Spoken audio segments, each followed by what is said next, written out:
Hello everyone. तो आज हम स्टार्ट करने वाले हैं आगे हमने लास्ट क्लास में क्लासिफिकेशन तक पढ़ लिया था। अब इसके बाद हम आगे देखते हैं कि क्या क्या बोल रहा है। यहाँ पे एक वर्ड यूज़ किया गया टैक्सा। टैक्सा क्या होता है? नेचर में हर एक ऑर्गेनिज्म, हर एक स्पीशी एक टैक्सा है। ठीक है। अगर मैं प्लांट की बात करूँ तो प्लांट एक टैक्सा है, और प्लांट में भी डिफरेंट टाइप के टैक्साज होते हैं।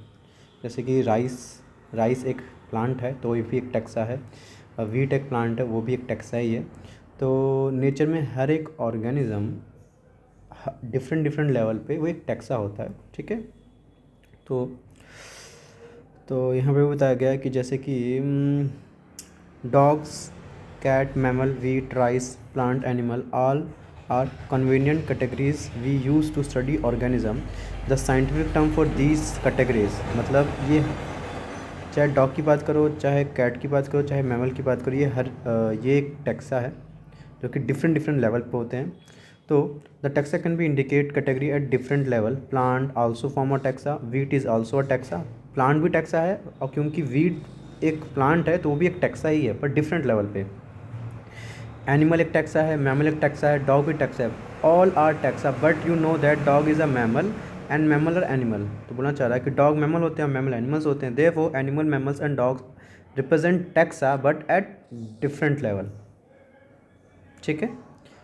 हेयर, जैसे अगर मैं स्कूल की बात करूँ तो स्कूल में नर्सरी के बच्चे होते हैं, first class, second class, third class. अगर बोलूँ कि ये हर एक क्लास के बच्चे हैं फर्स्ट क्लास के बच्चे मान लो, तो फिर सेकंड क्लास के बच्चे हैं, थर्ड क्लास। अगर बात करूँ इकट्ठा बोलो तो सब बच्चे ही तो हैं, पर डिफरेंट डिफरेंट क्लास के हैं ना, इसलिए सब स्टूडेंट ही हैं। मतलब जितने भी ऑर्गेनिज्म हैं सब टैक्सा टैक्सा कहलाएंगे, पर वो डिफरेंट डिफरेंट लेवल पे होंगे, वो बोलना चाह रहा है। ठीक है। अब आता है एक टर्म टैक्सोनॉमी। तो टैक्सोनॉमी एक ब्रांच है जिसमें हम क्या करते हैं, जितने भी ऑर्गेनिज्म होते हैं हम उनको देख कर उन्हें बेसिकली ना उन्हें क्लासिफिकेशन ही करते हैं। तो टैक्सोनॉमी भी एक क्लासिफिकेशन का तरीका होता है। उसमें हम क्या करते हैं तो देख लीजिए। Characterization, identification, classification and nomenclature. इसका साथ कर सकते हैं CICN। सी से करेक्टराइजेशन, आई से आइडेंटिफिकेशन, सी से क्लासिफिकेशन, एन से नॉमेनक्लेचर। तो ये सब मिला के इकट्ठा क्या कहलाता है? टैक्सोनॉमी कहलाता है। ठीक है। तो taxonomy is not something new. Human being have always been interesting in knowing more and more about the various kind of organism, particularly with reference to their own use. In early days, human being needed to find source for their basic needs. तो बोलना चाह रहा है कि बहुत पहले time से लोग चीज़ों को क्लासीफाई मतलब करते आ रहे हैं। ठीक है।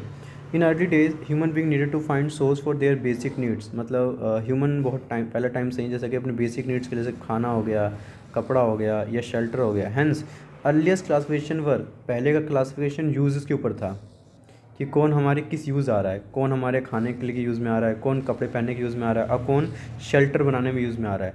तो पहले के टाइम का जो क्लासिफिकेशन था कुछ इस बेसिस पे था कि खाना किससे मिल रहा है उसको अलग करो, कपड़े जिससे मिलते हैं उससे अलग करो, और शेल्टर जिससे बनता है उसे अलग करो। ठीक है ना। अब एक और टर्म आ जाता है सिस्टमैटिक्स। तो सिस्टमैटिक में भी क्या देखते हैं, human being since long not only interested in knowing more about different kind of organism, मतलब जो ह्यूमंस होता है बहुत टाइम से चीज़ों को जानने की कोशिश तो कर रहा है, and their diversity but also the relationship among them. मतलब चीज़ों को, नई नई चीज़ों को जानने की कोशिश तो कर रहा है, बस ये भी जानना चाह रहा है कि अगर ये एक ऑर्गेनिज्म है, ये दूसरा ऑर्गेनिज्म है, तो इनके बीच में कोई रिलेशन है या नहीं। ठीक है। तो वो रिलेशनशिप जो हम स्टडी करते हैं वो बेसिकली सिस्टमेटिक्स में आता है। तो branch of study was refer to as systematics. The word systematics derive from the Latin word from systema. तो जो सिस्टमेटिक है वो लैटिन वर्ड सिस्टमा से आया है। इसका मतलब होता है सिस्टमेटिक अरेंजमेंट ऑफ ऑर्गेनिज्म। हम ऑर्गेनिज्म को सिस्टमेटिक वे से अरेंज कर रहे हैं। लीनियस यूज सिस्टम एंड नेचुरी, उनका बुक था सिस्टम एंड नेचुरी। ठीक है। उस बुक में उन्होंने सिस्टमेटिक और बताया था। Title of his publication the scope systematic was later and large. तो उसमें क्या क्या होता है पढ़ते हैं। सबसे पहले लिखा है आइडेंटिफिकेशन, लिखा हुआ है नॉमेनक्लेचर, लिखा हुआ है क्लासिफिकेशन, लिखा हुआ है systematic takes account into evolutionary relationship between organism. मतलब पूरा का पूरा टैक्सोनॉमी तो है ही, प्लस इवोल्यूशनरी रिलेशनशिप भी है बिटवीन ऑर्गेनिज्म, ठीक है ना। तो टैक्सोनॉमी आपको पता क्या बताता है, CICN, C से करेक्टराइजेशन, I से आइडेंटिफिकेशन, C से क्लासिफिकेशन और N से नॉमेनक्लेचर। तो अगर आप सोचे सिस्टमेटिक का मतलब क्या समझते हो, तो बोलोगे taxonomy plus evolutionary relationship between two organism. C इसके टैक्सोनॉमी में CICN आता है, C से करेक्टराइजेशन, I से आइडेंटिफिकेशन, इस C से क्लासिफिकेशन, N से नॉमेनक्लेचर, ठीक है। तो अब हम पढ़ेंगे टैक्सोनॉमिक कैटेगरीज। तो जो क्लासिफिकेशन है एक not a single step process. अगर हम किसी जो क्लासीफाई करते हैं ना, तो ये कोई सिंगल स्टेप प्रोसेस नहीं है। इसको ना हायरार्की में हम क्लासीफाई करते हैं, but involve hierarchy of steps. Hierarchy का मतलब लेवल होता है, सबसे नीचे का लेवल, फिर ऊपर का लेवल, फिर उससे ऊपर और लेवल, फिर उससे ऊपर और लेवल, ऐसे करके, ठीक है ना। तो in which each step represent are rank और कैटेगरी। मतलब एक हायरार्की है, हायरार्की में हम नीचे से ऊपर जाते हैं, तो उसमें ना हर एक स्टेप को हमने कोई कुछ नाम दिया है, तो उसको यहाँ रैंक और कैटेगरी कहा गया है। Since category is a part of overall taxonomic arrangement, जो भी ये कैटेगरी है वो एक अरेंजमेंट का तरीका है। It is called the taxonomic category, तो उन्हें हम टैक्सोनॉमिक कैटेगरी बोलते हैं। और ये जो अरेंजमेंट होता है सभी कैटेगरी को इकट्ठा बोले तो उन्हें बोलते हैं टैक्सोनॉमिक हायरार्की, ठीक है। Each category refer to as a unit of classification. जो भी आपकी कैटेगरी है ना उसको हम each category refer to as a unit of classification, मतलब हर एक कैटेगरी एक यूनिट है क्लासिफिकेशन का। तो और रैंक भी बोल सकते हो, एंड फाइनली उसे हम टैक्सॉन भी कहते हैं, ठीक है ना। तो सिंपल सी बात है, मतलब हम जितने भी ऑर्गेनिज्म हैं उनको हम एक सीक्वेंस वाइज अरेंज कर रहे हैं। अगर मान लो कोई सबसे सिमिलर है तो उनको सबसे नीचे किया, फिर उससे थोड़े कम सिमिलर तो ऊपर किया, उससे कम सिमिलर तो ऊपर किया, ऐसे करते करते ऊपर जाओगे ना तो ये पूरा एक हायरार्की बना है। ज़्यादा सिमिलर, हल्का कम सिमिलर, और कम सिमिलर, और कम सिमिलर, और कम सिमिलर, तो ये हायरार्की बन गई है।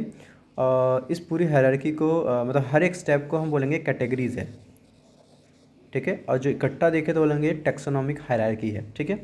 Taxonomic category and hierarchy can be illustrated bye an example. Insect represent a group of organism sharing common feature like three pair of jointed legs. अगर आप इंसेक्ट को देखोगे तो इंसेक्ट जो होता है उनके पास ना 3 जॉइंटेड लेग्स होते हैं। It means insect are recognizable concrete object which can be classify and thus we recover a rank और कैटेगरी।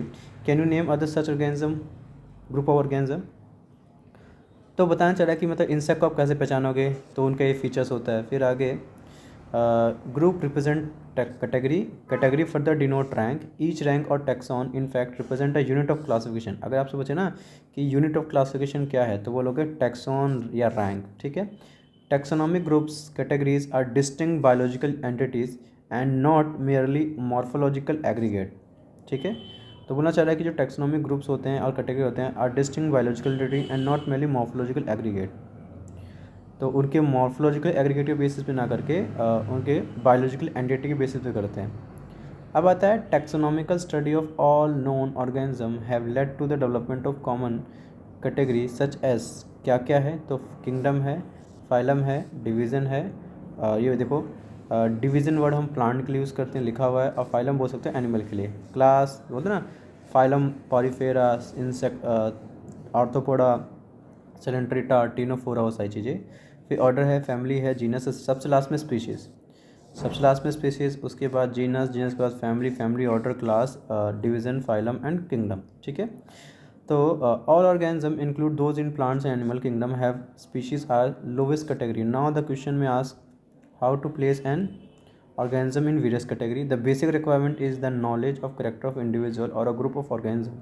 तो कैसे आप रखोगे, तो बेसिक नॉलेज हमें होनी चाहिए हर एक ऑर्गेनिज्म के करेक्टर के बारे में। और फिर इससे क्या होगा, हम आइडेंटिफाई करेंगे उनकी सिमिलरिटी को, डिसिमिलरिटी को। जो ज़्यादा सिमिलर है, जिनकी प्रॉपर्टी ज़्यादा मैच करते, पहले तो प्रॉपर्टी को देखो, ये प्रॉपर्टी किस किस में उसको लो, जिन जिन ऑर्गेनिज्म की प्रॉपर्टी मैच करती है उन्हें एक में करो, जिनकी अलग उन्हें अलग कर दो। तो ये चीज़ लिखा हुआ है।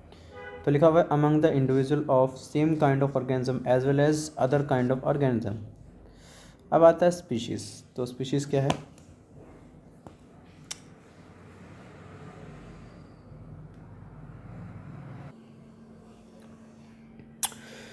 स्पीशीज़, तो जो स्पीशी टर्म है वो किसने दिया था, जॉन रे ने दिया था टर्म।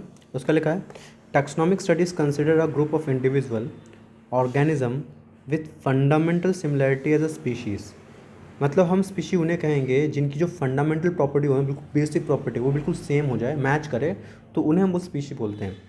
अब बड़ी इंपॉर्टेंट चीज़ है कि जो स्पीशी टर्म और बायोलॉजिकल कॉन्सेप्ट ऑफ स्पीशी किसने दिया था, तो उनका नाम था अर्नस्ट मेयर ने दिया था।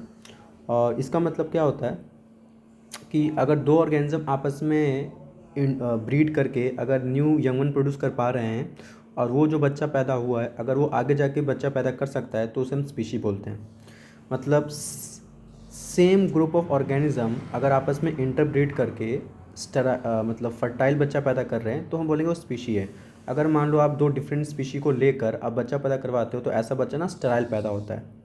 ठीक है, हमने पढ़ा होगा म्यूल के बारे में कि जो म्यूल होता है वो हॉर्स एंड डोंकी का ही प्रोडक्ट होता है। तो ये दो डिफरेंट स्पीशी हैं, हमने क्रॉस करवा के म्यूल प्रोड्यूस तो करवा दिया पर वो कोई काम का नहीं है। कोई काम का मतलब वो आगे जाके बच्चा पैदा नहीं कर सकता। ठीक है, ऐसे बहुत सारे ऑर्गेनिज्म होते हैं। एक लाइगर होता है, लाइगर, एक होता है टाइगोन। ठीक है ना, ये सारी चीज़ें। तो one should able to distinguish one species from other closely related species based on distinct morphological difference. मतलब अगर एक स्पीशी को दूसरे स्पीशी को एक दूसरे से अलग कर सकते हैं अगर उनके मॉर्फोलॉजिकल डिफरेंसेस से। Let us consider example. तो एग्जांपल लिया गया है मैंगीफेरा इंडिका, सोलेनम टुबरोसम।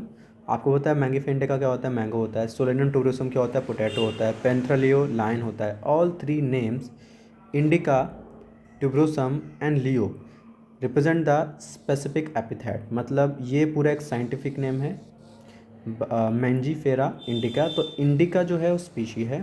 फिर सोलेनम टुब्रोसम, टुब्रोसम एक स्पीशी है। फिर पेंथरा लियो, लियो एक स्पीशी है। तो बोलना चाह रहा है कि सब क्या है, स्पेसिफिक एपिथेट है। While first word Mangifera, Solanum, पेंथरा ये जेनरा है, represent the another high level of taxon और कैटेगरी। ईच जीनस में है वन और more than one specific epithet. मतलब एक जीनस का एक या एक से ज़्यादा स्पीशी पॉसिबल है। जैसे कि एग्जांपल पैंथरा की बात करते हैं तो पैंथरा के 3 स्पीशी पॉसिबल है। एक होता है पैंथरा लियो, एक होता है पैंथरा टिग्रिस, एक होता है पैंथरा पारदस। ठीक है, तो लियो तो लायन के लिए होता है, टिग्रिस टाइगर के लिए होता है और पारदस लियोपर्ड के लिए होता है। ठीक है ना, तो बोलना चाह रहा है आगे। तो हैविंग पैंथरा जैसे कि another specific epithet called tigris, Solanum के भी हो सकते हैं नाइग्राम एंड मेलनजेना। ठीक है, तो ह्यूमन का एक ही है।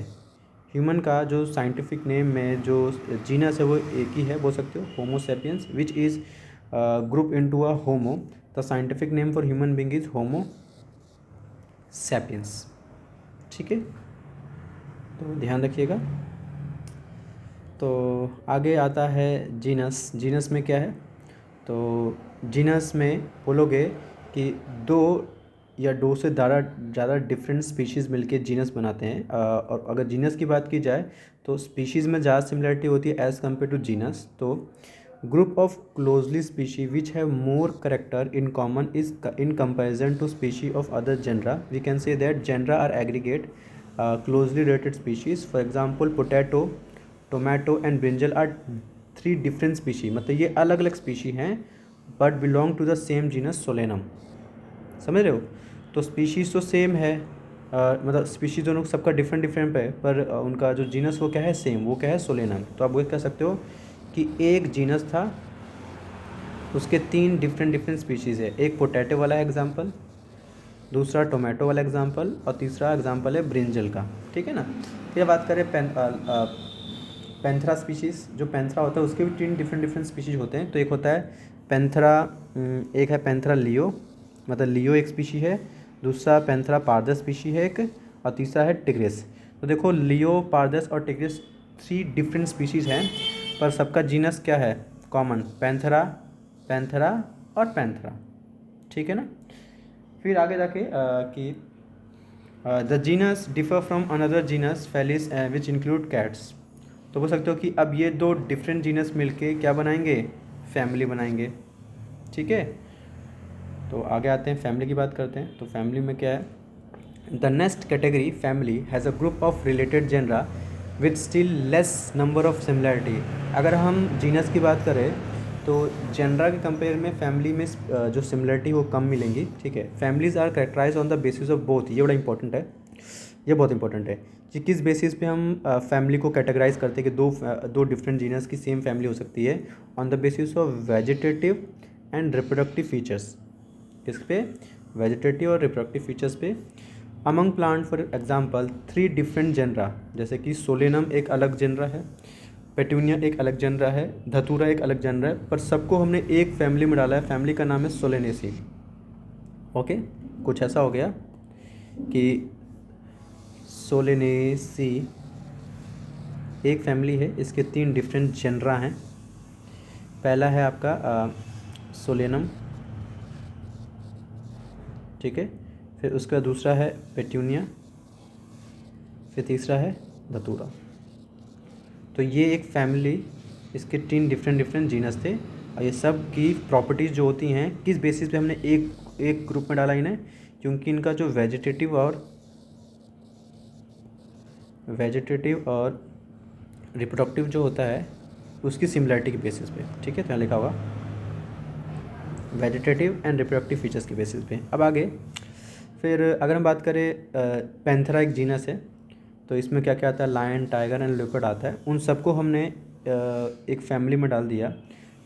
एक देखो, एक जीनस और है फेलिस है, उसको हमने एक फैमिली में डाला. फैमिली का नाम है फेलिडिए.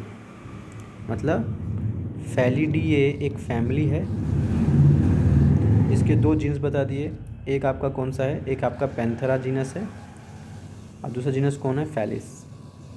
तो फेलिस और पैंथेरा 2 डिफरेंट जीनस है, पर उनकी जो कुछ फीचर्स होंगे उस बेसिस पे हमने उनको एक फैमिली में डाला. वो क्या है, फेलिडिए.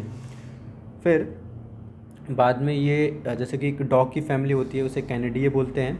तो जो डॉग की फैमिली और ये जो फेलिडिए फैमिली है, उनको मिला के आगे जाके वो एक कॉमन किस में आएंगे, ऑर्डर में आएंगे. समझ में आ रहे हो. तो एक चीज़ और भी जिसमें आपको कन्फ्यूज़न रहेगा कि हम सोलेनेसी मतलब जितने प्लांट्स होते हैं उनके लास्ट में एसी फैमिली, मतलब जो प्लांट्स होते हैं उसके लास्ट में ये एसी आएगा, और जितने भी एनिमल्स होते हैं उनके लास्ट में आईडीए आएगा, ठीक है ना. अब आगे ऑर्डर की बात करते हैं. तो you have seen earlier that category जैसे कि species, genus and family are based on the number of similar character. Generally order the higher taxonomic category identify based on the aggregation of character. मतलब less character aggregate हो रहे हैं and finally उन्हें में एक common उसमें डाल दे रहे, वो ऑर्डर होता है. तो ऑर्डर जो है वो हायर कैटेगरी है या हायर टैक्सोन है. तो इसमें जिन जिन फैमिलीज़ की प्रॉपर्टी सेम होगी उनको हम एक ग्रुप में डाल देंगे. वो क्या होगा, ऑर्डर. तो similar character are less in number, मतलब जो सिमिलैरिटी होगी करेक्टर की वो लेस होगी, फिर भी करेक्टर्स तो कुछ हद तक मैच करेंगे. तो compare to different genera in a family. Plant family, जैसे कि आपको मैंने बताया था कि फैमिली कैसे पहचानोगे, लास्ट में ए सी आएगा, देख रहा है, ACA. तो कॉन्वोल्यूसी और Solanaceae are included in the order Polemoniales. ये बड़ा इंपॉर्टेंट है कि ये कॉन्वोकोलिसी और सोलेनेसी को मिला के हम किस में डाल देते हैं, ऑर्डर में पॉलीमोनियल्स में, ठीक है. Mainly based on the floral character. किस बेस पे, ये इंपॉर्टेंट है, फ्लोरल करेक्टर के बेसिस पे हमने इन 2 फैमिलीज़ को एक ऑर्डर में डाल दिया है. द एनिमल देखो, जो फेलिडिए और कैनिडिए जो था, तो फेलिडिए देखो लास्ट में IDE आ रहा है ना, IDAE और IDAE. तो इन दोनों को हमने एक ऑर्डर में डाल दिया, उसका नाम है कार्निवोरा. ओके,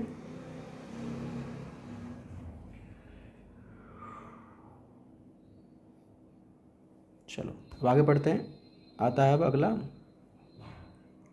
क्लास, ठीक है. तो बस वही है, अब जो डिफरेंट ऑर्डर होंगे उनको एक क्लास में डाल देंगे. तो लिखा हुआ है कि ऑर्डर, एक ऑर्डर प्राइमेटा है, कंप्राइजिंग उसमें क्या क्या आता है, मंकी आता है, गोरिल्ला आता है, गिब्बन आता है. Place in the class Mammalia. तो मेमेलिया एक क्लास है जिसमें डिफरेंट ऑर्डर थे, ठीक है. तो कौन कौन से ये बता दिया. और उसके बाद along with order Carnivora that include animal like tiger, cat, dog class. Mammalia has also other orders.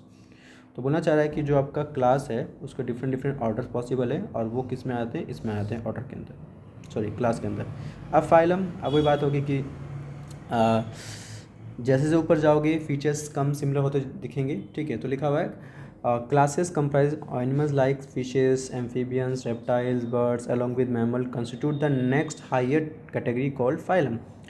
तो अब बात है किस फीचर्स पे हमने उन्हें एक में डाल दिया है। तो देखो कॉमन फीचर प्रेजेंट, जैसे कि जिन जिन में अगर नोटोकोड प्रेजेंट होगा वो एक ग्रुप में होंगे, डोर्सल होलो न्यूरल सिस्टम होगा वो एक ग्रुप में होंगे, वो है आपका फाइलम कॉर्डेटा, ठीक है। तो आपको पता होना चाहिए फाइलम वर्ड हम किस लिए यूज़ करते हैं, एनिमल्स के लिए, और डिवीज़न वर्ड किस लिए यूज़ करते हैं, प्लांट्स के लिए, ठीक है। तो देखो लिखा है इन केस ऑफ प्लांट्स हम डिवीज़न वर्ड यूज़ करते हैं। फिर किंगडम आया था, आपको पता है कि किंगडम कौन कौन से हैं। इस वही all animals belonging to various phyla are assigned to the highest category called kingdom Animalia in the classification system of animals. The kingdom Plantae on the other hand is distinct and comprises all plants from various division. Henceforth, we will refer to these two groups as animals and plant kingdom. तो बस वही ये दो different kingdom है, एक plant kingdom है, एक animal kingdom है, फिर एक मोनरा है, एक प्रोटिस्टा है, फंजाई है, ठीक है ना। तो बस उसके बाद अब आपका ये, जैसे कि जितना आप नीचे जाओगे टैक्सा में उतना ही ज़्यादा आपको कैरेक्टर सिमिलर देखने को मिलेंगे और जितना ऊपर जाओगे उतना ही कैरेक्टर कम देखने को मिलेंगे, ठीक है। बाकी अब ये आपको याद करना पड़ेगा, बहुत इंपॉर्टेंट है। जैसे कि ह्यूमन का साइंटिफिक नेम क्या है, होमो सेपियंस। तो होमो तो उसका जीनस है और सेपियंस क्या है, उसका स्पीशीज़ है, ठीक है। तो अब आपको ये याद करना पड़ेगा जैसे कि ह्यूमंस बेसिकली हैं क्या, कॉर्डेटा, फिर वो किस में आते हैं, मैमल्स के अंदर, और उनका ऑर्डर क्या है, प्राइमेटा, और फैमिली क्या है, होमिनिडिए। तो आईडी आ गया ना, और होमो तो है। चलो अब आता है हाउस फ्लाई, इसका साइंटिफिक नेम है मुस्का डोमेस्टिका, मुस्का जीनस और डोमेस्टिका स्पीशीज़ है। और ये ऑर्थोपोडा फैमिली से ऑर्थोपोडा से बिलोंग करते हैं, फाइलम से। और ये क्लास ऐसा इंसेक्टा है, डायप्टेरा ऑर्डर हो गया। और देखो आईडी है, एनिमल है ना तो आईडी आ जाता है फैमिली में। देखो इसमें ACA है तो ये प्लांट है, ये देखो ये भी प्लांट ही है, पोएसी, ठीक है, ट्रिटिकम एस्टिवम। और लास्ट में एल्स आ गया ऑर्डर के लिए, और बाकी तो याद कर सकते हैं आप इसे, ठीक है। फिर अगला टॉपिक है टेक्सोनॉमिकल एड, जो कि हम नेक्स्ट क्लास में पढ़ेंगे क्या होता है टेक्सोनॉमिकल एड, किस लिए किया जाता है। तो हल्का से एक बार देख लीजिए कि टेक्सोनॉमिकल जो एड होता है उसे हम क्यों किस लिए हमने बनाया टेक्सोनॉमिकल एड, स्टडी कर सके अलग अलग प्लांट्स की, एनिमल्स की एंड अदर ऑर्गेनिज्म की, जो कि फ़ायदेमंद हो एग्रीकल्चर में, फॉरेस्ट्री में, इंडस्ट्री में, and in general knowing our bio resources. हम अपने बायो रिसोर्सेज को जानना चाहते हैं, एग्रीकल्चर की स्टडी करना चाहते हैं, तो ये चीज़ें आसान कर देता है taxonomical add. The studies would require correct classification, identification of organism. अगर इनकी स्टडी करना है तो इसके लिए हमें करेक्ट क्लासिफिकेशन करना पड़ेगा और करेक्ट आइडेंटिफिकेशन करना पड़ेगा। Identification of organism require intensive laboratory and field study. अगर किसी को आइडेंटिफाई करना है तो उसके लिए हमें बहुत इंटेंसिव स्टडी करना पड़ेगा, लेबोरेटरी और field study. The collection of actual specimen of plants and animal species essential and is the prime source of taxonomical study. तो बोलना चाह रहा है कि कलेक्शन ऑफ एक्चुअल स्पेसिमेन, जिससे काफ़ी हद तक स्टडी आसान हो जाती है। These are also fundamental to study and essential for training in systematics. It use for the classification of an organism and information gather it also store along with the specimen. हमने मान लो कोई किसी चीज़ को collect किया और collect करने के बाद हम उसके बारे में सारी इन्फॉर्मेशन लिख रहे हैं, तो इसे पढ़ना आसान हो जाता है। In some cases the specimen is preserved for future studies, और हम उस स्पेसिमेन को प्रिजर्व करके रखते हैं फ्यूचर स्टडी के लिए। Biologist have stabilize certain procedure and technique to store and preserve the information as well as specimen. Some of these are explained to help you understand the usage of these aids. तो अब हम ये पढ़ने वाले हैं कि कैसे कैसे हमें फ़ायदा मिलता है। हर्बेरियम किस चीज़ के लिए होता है, हर्बेरियम। उसके बाद ये बोटेनिकल गार्डन, आपने पता होगा बोटेनिकल गार्डन बेसिकली ये ऐसी जगह होती है जहाँ पे लिविंग प्लांट्स होते हैं, डिफरेंट डिफरेंट टाइप के प्लांट्स होते हैं। फिर म्यूज़ियम आपने पढ़ा होगा ये, ठीक है। और उसके बाद जूलॉजिकल पार्क, आप पार्क्स में जू में गए होंगे, तो बेसिकली जूलॉजिकल पार्क वही है, इसमें डिफरेंट एनिमल्स होते हैं ठीक है। फिर कीज़ वर्ड है, की क्या होता है, ये थोड़ा अलग है जो आपने बिल्कुल नहीं पढ़ा होगा। बाकी कॉमनली आपने म्यूज़ियम पढ़ सुना होगा, बटन गार्डन सुना होगा, हर्बेरियम भी कहीं ना कहीं सुना ही होगा। बचपन में बच्चों को बोलते थे कि बेटा आपको ये एक पत्ता है, इस पत्ते को ना आपको कॉपी पे चिपका के रखना है और उसके बारे में लिखना है, ठीक है ना, कि कौन से प्लांट से मिला, ये सारी चीज़ें हैं। तो बाकी नेक्स्ट क्लास में